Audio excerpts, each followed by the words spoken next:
Tingnan yung mga service nila mga pre. Eh si Master Luna. Sa'yo ba yan? Tingnan yung sa kanya pre oh. Ram. Pambihira mga pre. Iba talaga si Master Luna. Tingnan mo naman yung gulong niya pre oh. Talagang kahit na black ice talagang. Di basta-basta kakapit yan. Shit. Tingnan nyo oh. Napakalinis ah. Dito ka ba natutulog? Bango na nga niya pre. Bango na sa kanya pre. May hotel ah. Grabe sa kanya pre. Grabe sa kanya pre oh. Oh? Shit. Sunroof pa siya pre. Sunroof pa yung sakyan niya. Sunroof pa daw siya. Nag-i-snow na lang ah. Oh? Matin pre. Kaya ako magkakaganyan. Magkano ba bigli niyan? Mahal. 500? More. Pre, 500 plus, oh. Tingnan mo, si Master. Butcher lang yan, pre. Bracket 6, katulad namin dito sa Manitoba. Ganyan yung mga service ng mga tropa natin, pre. Grabe. Oh, una na ako, ha. At least, relax na natin sa sasakyan mong napakausay. Kasi yung sasakyan niya, pre. Yung isang sasakyan mo, di ba tapos na yun, no? Hindi, pinamanan ko sa anak ko yung isa. Yung isa, no? Oo, kasi meron siyang pinatilyo, kaya pinamanan niya. Ngayon, kaya naman yan, eh, mga pre. Dalawa silang mag-asawa. Uwi ka ba ng Pilipinas niya pagbabakasyon? Tapos pre, uwi pa siya ng Pilipinas. Karami yung pera pre. Kakaiba talaga to. Yan yung kagandahan pre pagka... Oh, una na kami. Marunong ka mag-ipon pre, ano. Dalawang mag-asawa po kasi yan na nagtutulungan sila rito.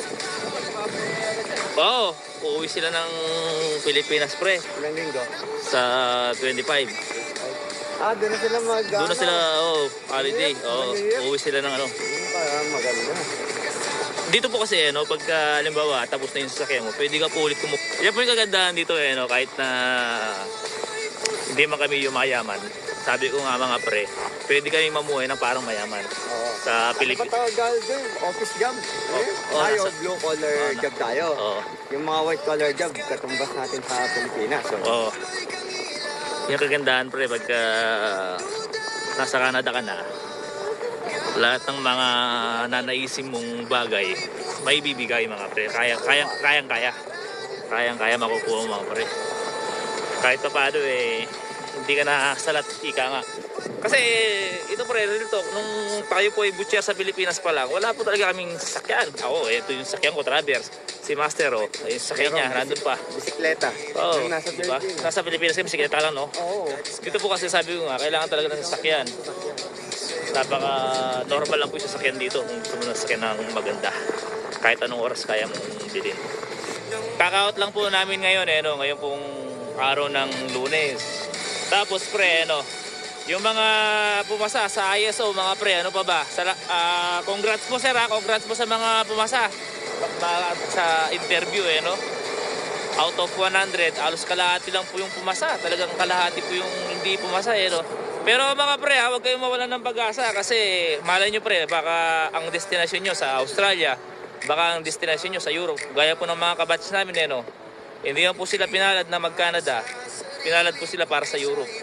Baka malay mo pre, para sa Europe ko, kaya sa New Zealand, o kaya sa Australia. O kaya pre, kung hindi man ngayon pre, baka next year malay mo, baka hindi man dito sa iLife, sa Maple Leaf, sa Cargill, sa JBS. Mga pre, importante pre, huwag kayong sumusuko sa mga pangarap nyo mga pre, Kasi ihinto lang yung mga pangarap nyo pre. Kung sumuko ka na pre sa pangarap mo, doon pa lang ihinto yung pangarap mo pre. Kaya huwag kang susuko pre ha. Magpatuloy ka pre ha. Ako nga pala si Discarding Butcher na nagsasabi mag-ingat po tayo palagi. God bless.